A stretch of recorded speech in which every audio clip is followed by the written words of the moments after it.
ಎಲ್ಲರೂ ನಮಸ್ಕಾರ. CK ಅಂಗ್ರಿ food YouTube ಚಾನಲ್ಗೆ ಸ್ವಾಗತ.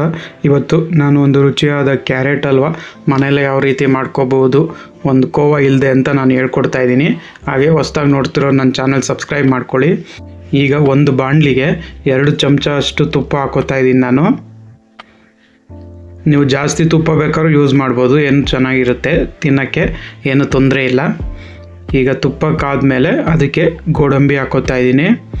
ಈಗ ಗೋಡಂಬಿ ಅದು ಬ್ರೌನ್ ಕಲರ್ ಆಗಬೇಕು, ಅಲ್ಲಿ ತನಕ ಆಯಿಲ್ ಚೆನ್ನಾಗಿ ತುಪ್ಪದಲ್ಲಿ ಕರ್ಕೊಳ್ಳಿ.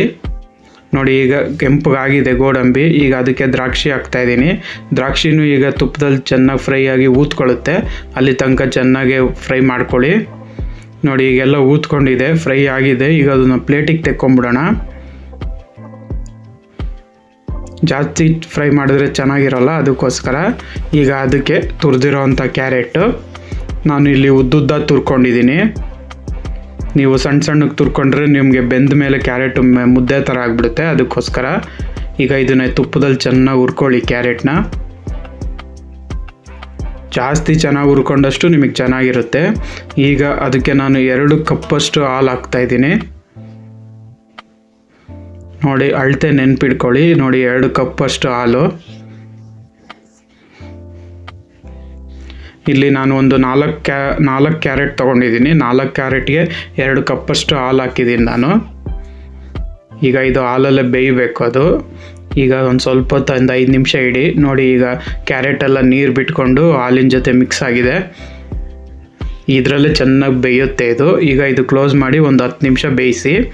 ಅಷ್ಟರಲ್ಲಿ ಒಂದು ಪೌಡ್ರ್ ಮಾಡ್ಕೋಬೇಕು.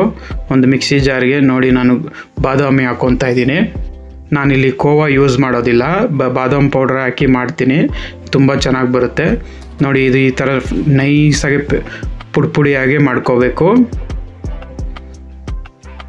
ಈಗ ನೋಡಿ 10 ನಿಮಿಷ ಆಗಿದೆ. ನೋಡಿ ಈಗ ಒಂದು 3/4 ಭಾಗ ಅಷ್ಟು ಬೆಂದಿದೆ ಕ್ಯಾರೆಟು. ಈಗ 1 ಕಪ್ಪಷ್ಟು ಸಕ್ಕರೆ ಹಾಕ್ಕೊಳ್ಳಿ. ನಾನಿಲ್ಲಿ ಅಳತೆ ಹೇಳ್ತಾ ಇದ್ದೀನಿ ನೋಡಿ. ಒಂದು 4 ಕ್ಯಾರೆಟ್ಗೆ 2 ಕಪ್ಪಷ್ಟು ಹಾಲು, 1 ಕಪ್ಪಷ್ಟು ಸಕ್ಕರೆ. ಜಾಸ್ತಿ ಸಿಹಿಬೇಕು ಅನ್ನೋರು ಇನ್ನೂ ಜಾಸ್ತಿ ಹಾಕೋಬೋದು, ಅದು ನಿಮಗಿಷ್ಟ ಬಿಟ್ಟಿದ್ದು.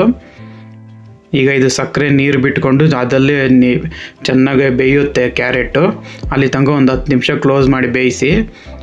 ನೋಡಿ ಈಗ ಸಕ್ಕರೆ ಎಲ್ಲ ನೀರು ಬಿಟ್ಕೊಂಡಿದೆ ಚೆನ್ನಾಗೆ. ಇದನ್ನು ನೀರೆಲ್ಲ ಚೆನ್ನಾಗಿ ಆರಬೇಕು. ಅದಕ್ಕೆ ಒಂದು ಸ್ವಲ್ಪ ಈಗ ಪುಡಿ ಮಾಡಿ ಇಟ್ಕೊಂಡಿದ್ವಲ್ಲ ಬಾದಾಮ್ ಪೌಡರು, ಅದನ್ನು ಹಾಕ್ಕೊಳ್ಳಿ. ಬಾದಾಮ್ ಪೌಡ್ರ್ ಹಾಕೋದ್ರಿಂದ ನೀರಂಶ ಎಲ್ಲ ಬಾದಾಮ್ ಪೌಡ್ರ್ ಎಳ್ಕೊಳ್ಳುತ್ತೆ, ಅವಾಗ ನಿಮಗೆ ಬೇಗ ಗಟ್ಟಿ ಆಗುತ್ತೆ. ಅದಕ್ಕೋಸ್ಕರ ನಾನಿಲ್ಲಿ ಕೋವಾ ಯೂಸ್ ಮಾಡ್ತಾಯಿಲ್ಲ, ಬಾದಾಮ್ ಪೌಡ್ರ್ ಯೂಸ್ ಮಾಡಿ ಮಾಡ್ತಾಯಿದ್ದೀನಿ. ಈಗ ಅದಕ್ಕೊಂದು ಅರ್ಧ ಚಮಚ ಅಷ್ಟು ಏಲಕ್ಕಿ ಪೌಡರು, ಆಮೇಲೆ ಕರ್ದಿರೋ ಅಂಥ ಗೋಡಂಬಿ ಮತ್ತು ದ್ರಾಕ್ಷಿ.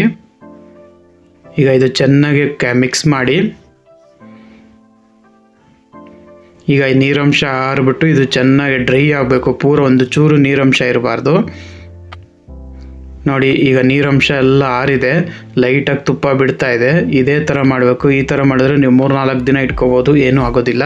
ನೀರಂಶ ಇದ್ದರೆ ಒಂದೇ ದಿನಕ್ಕೆ ಹಾಳಾಗುತ್ತೆ. ನೋಡಿ ಈಗ ರೆಡಿಯಾಗಿದೆ ಕ್ಯಾರೆಟ್ ಹಲ್ವಾ.